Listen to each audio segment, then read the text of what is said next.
If you wish to understand the universe, said Tesla, think of energy, frequency, and vibration. The difference between the world we live in and the world that we can live in is all frequency. The totality of the energy field that we create that draws in our attracted reality. One part of that is the range of energies or vibrations and frequencies that we are accessing. The more expanded that is, the larger our state of awareness, the more our energy field in embodiment is affected by that. That affects what goes out, affects what comes in. What our energy field contains from all these different influences together makes the magnetic connection which we draw into it. What you put out is what you pull back. Relationships are a vibrational attraction. We draw them in. When we sync with people, we sync with them energetically, you have a relationship. Then for whatever reason, someone might change and their energetic field changes, their magnetism changes or whatever, their vibrational field changes, and suddenly it's not syncing with that person anymore. In the holographic play-out world, we say that relationship has broken down and they've parted. Well, they've parted vibrationally. That's good because you get things from each other and you learn from each other and then, hey, it's time to move on and have other experiences. But it's the vibrational connection that draws them in. It's the same with jobs. It's the same with luck. Why are some people lucky and why are some people unlucky? Because what they're putting out is what they're drawing towards them. I watch in football and sports people. They get so close to winning, but they never quite can win. It's almost like they're frightened of winning. When I observe some of this stuff psychologically, it's almost as if they can't believe that it's possible for them to win. Your life changes in the play-out world of the projected holographic reality because what's projecting it has changed. And so when we put out an intent, this is what I want to do, I want to expand my mind, I want to open my mind, I want to connect the true magnitude of who I am. There are things that come towards you that you don't often like very much, but it's necessary to break down those structures within us so that that intent can be fulfilled. This energy is the energy that creates our reality because it attracts to us a reflection of itself, and what that energy reflects is our inner self, our emotional, spiritual, and mental state. When we feel fear, we attract to us what we most fear. And this is the ultimate evolutionary genius. Because of this system of what we put out is what we get back, we constantly see a reflection of our inner self in our everyday life. Therefore, we can see our inner self in a physical way and learn from the experience and move on. Also, fear is the greatest block on evolution. Whatever area that we fear, that our fear relates to, is a no-go area for our evolution. Because people don't normally say, well, I fear that, I'm going to face it. They go, oh, no, thank you very much, change the subject, not going in there.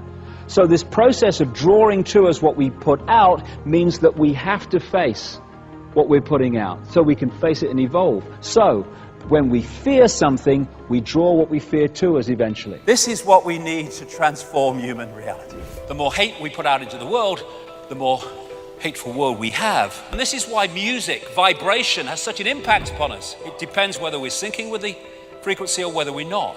This is why chants are so used, and dance, which creates vibration, by Native Americans and people of the East and others, because they understand that you can impact upon reality by impacting upon the frequency of the space that you're dealing with. When you open your mind and open your heart, your frequency goes up. Provable fact, measurable. You're now being able to hold and access more and more and more information. And thus you become more aware, more knowledgeable, more insightful, more intuitive. And what the system wants is to push us down the other way, so we watch Simon Cowell. Form is information. Our base state is awareness. Doesn't have form, it's just awareness. But we come into the realms of form, and form is created from information. Without the brain, the world is devoid of light, heat, weight, solidity, motion, space, time, or any other imaginable feature. All these phenomena are interactions of transactions of vibrations with a certain arrangement of neurons. People say it can't be done. I've seen it done. People walking across fantastically hot coals that should burn their feet off. But it doesn't. Why? Because if they go through the coals with the perception, here we go again, that they'll get burned because that perception will lead to the decoding of the perception. But when you go into another level of consciousness that is not decoding reality like that, you walk through coals and not get burnt, because an illusion can only burn an illusion if you think it's real. God, this world is so fantastic, and we live such a fraction of it. Information is encoded in what we call light. White light contains all the colors of the spectrum. Isaac Newton called the rainbow a spectrum because out of the Latin word for apparition or phantom, that's where we get the word spectre from. And colors are frequencies. Illusion, colors are frequencies. They're just different frequencies, and when we decode them, we see that color. And we think those flowers are red and yellow. They're not. Nothing has any color.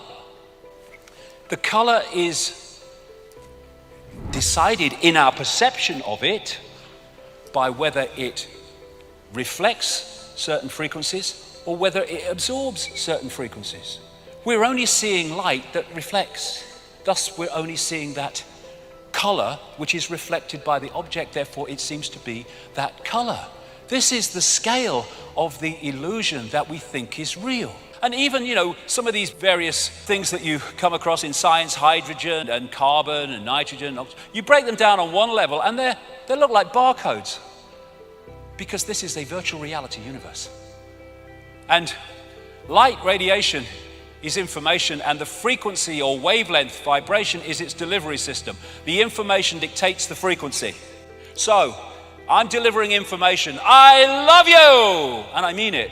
That's the frequency. And thus, the information is being delivered, and as it's being delivered, it travels through light on a particular frequency relating to its nature. Dr. Emoto, the great man from Japan, what a fantastic contribution he made in his work to the understanding of the nature of reality. Because what he did was he took water, put it into little containers, and he would apply to that water sounds or words, and then he would freeze it very quickly. I've been to his place in Tokyo where he did it, and then he would photograph the water crystals in that water. And the difference in the crystals corresponding with what the water came into contact with is absolutely fantastic.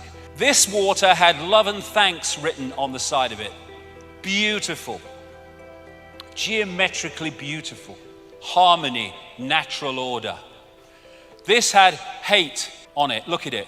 And people say, well, how does that work when you put words on water and that happens? Simple. The words written are merely the holographic expression of waveform information.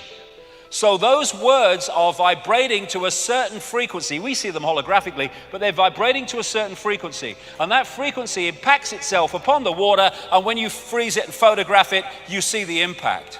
I'm speaking now. People think I'm speaking words. I'm not really speaking words. I am creating information fields with my vocal cords, and between me and you, there is no words. The words only come when you decode the information field that I'm sending out, and vice versa when you speak to me, when anyone speaks to anybody. It's all frequency, because we are energy fields. So look at the auric field, it's photographable. And if it's a vibe that can impact negatively or disruptively, distortedly upon your energy field, you can have mental and emotional and what we call physical expressions as the hologram is affected. Because water in its base form is an information, waveform information field, like everything else. At the Aerospace Institute in Stuttgart, Germany, they've developed a way of photographing information in water droplets. You go on YouTube and put those words in, water has memory. I'm sure it's still there. You'll be able to see the video. And so what they did is they put a flower in a big tank of water. Then they took the flower out, and then they photographed droplets from the tank. And in each droplet was the flower. They then asked the people from the local community to come in, and they had a big tank of water, and they asked them to take 4 droplets from the big tank and put it into a little dish with their name on. And what they found was that each person who did it, all 4 sets with each person, or all the sets, there were many more than 4, were different. But all 4 taken by the individual were basically the same. Why? Because the very action of taking a droplet, putting it in a dish, the energy field of the unique individual was impacted upon the water. This is the impact that we're having on reality all the time while we think we are powerless.